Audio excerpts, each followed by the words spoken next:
बयबो हमदा थाबजानाय बायदि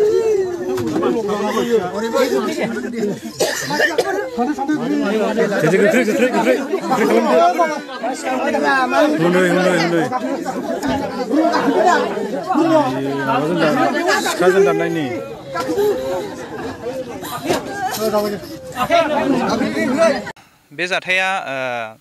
2 रिंगा 30 मिनिटाव जादों आरो बे जाथाया इस्ट पाटाबारि सानजा पाटाबारियाव जादों आरो बियो माने बिस्पानि पाटाबारि बे जरा मोनसे माने जेरावनाखि नखर गैया बे जायगायाव जादों स' बेवहाय जाथाय खालामग्राफ्रा माने ओरैबायदि जादों जाथाया बरफोथार गामिनि सोमदोन समफ्रामारि बिथांना बे जायगायावहाय माने हा दङ हाजों लोगोसे बेवहाय माने बेना दंफांबो दंमोन आरो जिया दंफां दा बे जिया दंफांखौहाय बै जायफोरनाखि दानदों बिथांमोना माने बिनि दंफांखौ फाननानै जादों बे जाहैबाय 1 दाननि सिगांनो जानाय घटना स' बेखौ लानानै बिसोरो माने दान्थे बिदान्थे जाबाय थादोंमोन दा बेबायदिनो बिसोरो माने दिनैहाय सोमदोन समफ्रामारिखौहाय बै दानग्राफोरा लेंहरदों माने गामिनि गावबुरा दङ गामिनि रायजो राजा दङ नों फै जोङो रायलायगोन होननानैहाय लेंहरदों स' लेंहरनानैहाय बिसोरो बेयावनो माने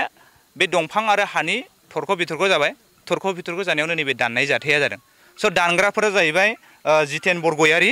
बेयो जाहैबाय बिफा आरो बिनिनो फिसाला बिजेन बरगयारि बेनिफ्राय देखालाल बरगयारि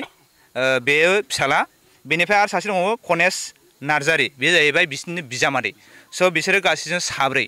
दाहालागै माने पुलिस बिफाना 3खौ हमबाय खिन्थु सासेखौ दासिमावबो हमनाय जायाखै स' जोङो गामिनि जानानै बेखौनो गोख्रोङैहाय पुलिस बिफानखौहाय जोङो डिमान्ड खालामगोन जे गोख्रैनो सासे थाबावनाय जायनाखि बिथाङा जाहैबाय कनेश नार्जारि बिथांखौ गोख्रैनो हमनांगौ आरो बेजों लोगोसे बे 4 कालप्रिटखौहाय पुलिस बिफानखौ जोङो खावलायगोन बिसोरखौ जिउ जोबजासे जेलावनो दोननांगोन आरो बिसोरखौ माने ओरैबायदि साजा होनांगोन जाहाथे इयुनावहाय बिसोरो बेबायदि साजा खामानिखौ जेनो मावफिना आरो जोङो बिथांमोनखौ मोजाङैनो मिथिगौ बिथांमोना समाजजों खुनु सोमोन्दो गैया आरो बेबायदि खामानियाव बिथांमोना जेब्लायबो लोब्बा थानाय मानसिफोर बेनिखायनो जोङो सान्तिखौ लुबैग्रा मानसि हिसाबै जोङो गामियाव बेबायदिखौ जोङो मोजां मोना बेनिखायनो पुलिसखौ जोङो खावलायगोन स' बिथांमोनखौहाय गोख्रोङैनो साजा होनांगोन आरो जिउ जोबजासे बिसोरखौहाय साजा होनांगोन दायो जायनाखि दानजानाय सोमदोन समफ्रामारि बिथाङा जोबोद गोबारैनो जोखोम जादों दासिमावहाय थागोन थाया जोङो खुनु गेरेन्थि गैया जोङो दहाय नुनाय बायदियैहाय बिनि आगसि आखायाव दाबनै जायगायाव दानदों बेनिफ्राय उनथिंजाय थाफ्लियाव दानदों फेन्दायाव दानदों खर'आव मोननै जायगायाव दानदों दा गोबां थै गदों बिथाङा थागोन थाया जों दासिमबो बुंस'नो हाया जोङो इसोरनाव बेखौनो आर'ज खालामो बिथाङा मोजां जाथों जोङो बेखौ आसा खालामो बेजों लोगोसे जोङो न'खरजों लोगोसे गामि बेवहाय जोङो 3 गामि नांनानै दङ मोनसेया जाहैबाय इस्ट पाटाबारि जानाय जायगा मोनसेया जाहैबाय बरफोथार बे जाहैबाय सोमदोन समफ्रामारिनि गामि आरो 2 उइटनेस दङ बे जाहैबाय बिस्पानिनि स' 3 गामिखौहाय बेहा सरजाबनानै दङ बे जाथाया बेनिखायनो जोङो 3 गामिनिहाय बेखौनो दाबि खालामगोन गोख्रैनो पुलिस बिफाना सासे थाबावनायखौ हमनांगौ आरो बिथांमोनखौहाय आयेननि साजा बायदिनो बिथांमोनखौ साजा होनांगौ आङो बेखौनो खावलायो दासिमाव लवार आसामाव लांदों बिथांखौहाय दा लांनानैहाय बेखौहाय इनिशियेल ट्रिटमेन्ट खालामगासिनो दङ दा जोङो दासिमाव रिजाल्टखौ मोनाखै मा जागोन स' बेखौ जोङो दासिमाव बुंथ'नो हाया दायो जोङो बे सोमदोन आरो आं सोमेश्वर मोसाहारि जों आंनि न'आव थांनानै सोमदोना माने आंखौ नेबाय थाहैदों ओमफ्राय बियो आदै बैयाव एसे दंफां दानलायनायनि एसे केस बायदि जानानै दङ बेहाय थाङि आदै ओमफ्राय सोर दं ओमफ्राय आं डेभेलपमेन्टनि गावबुरा दङ पाटाबारिनिफ्राय बेबायदि होननायखाय बिदिब्लालाय आंबो थांनायसै थौ होननानैहाय आं थांदों आरो ओमफ्राय थांनानैहाय थांब्ला बिसोरो 3बो जमा दङ बे बिजेननि न' गुदियाव ओमफ्राय सहैबाय स्पटआव सहैनानैहाय थौ बिदिब्लालाय नायदिनि होनलायलायबाय आरोखि नायनानै जोङो दंफांसिम बागानसिम जोङो बे दंफां हाफायनायसिम जों सहैयाखै होमब्लानो बिसोरो बे नाथुवाया गावनि फिसालाफोरखौ सिगां होदों ओमफ्राय आंबो सिगां ओमफ्राय बिसोर सानैजों सोमदोनजों बिजों बिसोरो इयुनावहाय आरो इतिमध्य जोङो सिगांबाय ओमफ्राय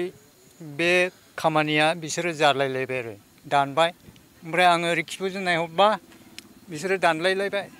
दाने दाननानैहाय आंबोथ' अभाब जाबाय गिबायबो आंबो सिखा खंखाय बानफिनबाय बियो दानखांनानै आंखौबोथ' दानखानायसो बियो होननानैहाय आं एरायबाय आरोखि जाथाया मा जाहोननि थाखाय जादों एक्सुवेलि मानो जायामोन बिनि हा दंहैयो सोमदोननि ओमफ्राय बिसिनिबो हा सिमना दंलायलायो आरो सानैजों सिमना सिनलाय ओमफ्राय बिसोरबो गय गायबाय सोमदोनाबो गय गायबाय दा बे सिमनायाखौबो बिसोरो मिलायलायनोसो होननानै सोमदोना बुंदोंमोन आरो बिसोर साबेसे दंमोन बिसोर साथाम सोर सोर बिफा फिसा दानजाग्राया मा नाम ओमफ्राय दानग्राया मा नाम दानजाग्राया सोमदोन बरगयारि समफ्रामारि ओमफ्राय दानग्राया जितेन बरगयारि इस्पाथाबारि दानजाग्राया बरफोथार जाथायखौथ' आङो खाथियाव थांनाय नुहैस्लाबनाय जायाखिसै गथिखे आं साइकेलजों थांदोंमोन थांनायाव आंथ' जाथायखौ नुहैस्लाबनाय जायाखिसै गथिखे उनाव थाङैनो आं एसे लेट जालांबाय जाथायाव बे जोंनि हा सिमा बिस्रा दानग्रोबाय सिगां जोंनि दंफां जिथुनाखि गेजेराव फैनानै दानफैदों थब्रै थबा जिसुनु मुसुजों बिसोर फाना जाबाय आरोखि बिनि थाखायनो माने रायज्लायनो होननानैसो लिंहरदोंमोन आं फिसालाखौ बे जाथाय जादों आरोखि दा एक्सनाथ' माथो खालामनो गोब्राबैनो एक्सन लानांगौ जाबाय थागोन दाथ' बुंस'नो हाया दाथ' हस्पिटालाव दंहैयो बेथ' गोब्राब एक्सन लानांगौ जागोन आरोखि आंनि थाखाय माने बहुद हाफ मार्डारानो प्लास सेसबो जानो हागौ बायसान्स बे खोथा आरोखि गेरेन्टि गैया हयथ' लास्टबो जानो हागौ थैनोबो हागौ थांनोबो हागौ दा बेनि खुनु गावनि भाग्यनि खोथासै आरोखि